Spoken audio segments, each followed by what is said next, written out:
Kind of upbeat music for a very downbeat story here. The nation's housing crisis is worsening and heading toward crisis levels. According to Realtor.com, the gap between single-family housing starts and household formations, meaning population growth transformed into housing demand, stood at 6.5 million at the end of 2022.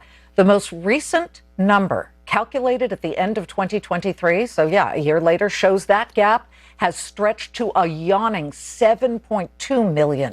In order to close that gap for just single families, analysts say housing starts, meaning new construction, would need to triple, and even then, it would take 4 to 5 years to close the gap.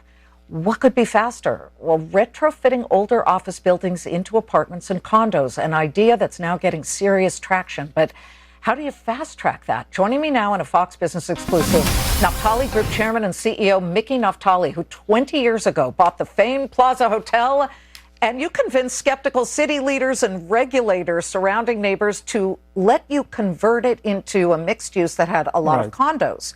What kind of barriers did you face then, and are they the same barriers that developers are facing now? So the Plaza Hotel was a unique story because it's a beloved building, beloved hotel, and many people were very attached to the hotel and didn't want to convert it. The story was 852 rooms was just too big for New York City, just too big, and people wanted to move into a more boutique type of hotels to get a real five-star service. So it took a lot of convincing to get to a point that I managed to convert a big portion of the building to residential and downsize the hotel to a relatively boutique size. And at the time, I spent $450 million to restore a 100-year-old building. It required a lot of time, effort, and substantial amount of money to do something like that. And convincing people. I mean, you faced very serious barriers, obviously. Today, if you were doing a lot of conversions, what is the answer to this housing crisis that we are seeing right now? So I converted many other buildings, not only the Plaza. I converted many office buildings in New York to residential. And the problem is the cost of construction and how big are those floor plates. Remember, when we build office buildings required big floor plates. And when we... What's a floor plate? I'm sorry. So a floor of a building, the entire floor. Square footage. Square footage. So every office building has a very big floor plate. Got it. Right? Now, when you convert to residential, you need light and air, right? You have a certain depth. So when it's... Windows. So exactly, you need windows. It cannot be too deep. No one wants to have a 50-foot deep living room that is too deep and very narrow and a small window. So there are a lot of challenges in converting office buildings to residential.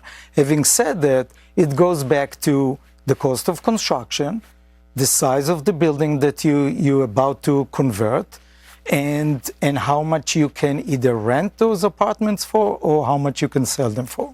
According to Cushman and Wakefield, let's take it out of New York and go to San Francisco. Office vacancies in San Francisco hit an all-time high of 34.5%. Do you think some of those offices, even with the large floor plate, could be retrofitted? And is that happening fast enough? Some of them could be retrofit. The problem is that developers need some type of incentive to do it. No private developer will step into a project and without being able to make some money. Right. So at least on a piece of paper, when you underwrite a deal, you wanna see that there is a profit at the end of the project. The problem is if cities and states are not providing incentive programs, most of those buildings. Bingo. Exactly. Bingo. So it's all about incentive. And many people think, oh, developers are making too much money. No, there is no private developer that will do it without incentive. Let me tell you what you're doing right now and let our viewers know. Williamsburg Wharf, and this would be 5 residential towers that you are building right now. Again, this is a $600 million project. Be 5 22-story residential housing towers, 850 condos. is this going to help loosen things? Will these be at least somewhat affordable? So this is actually a very interesting story, because when I designed the project, I designed phase 1 with 3 buildings and phase 2 with 2 buildings. The last 2 buildings in the original plan were supposed to be rental buildings. But once the New York Affordable Program expired, I couldn't financially make it happen. So what did I do? I said, okay, I don't have a choice. I can build rental. I will build condominium, and hopefully I will make money. It doesn't help the city. It doesn't help the state, because we need to provide more rental apartments. For me, it pencil out, but it just doesn't help.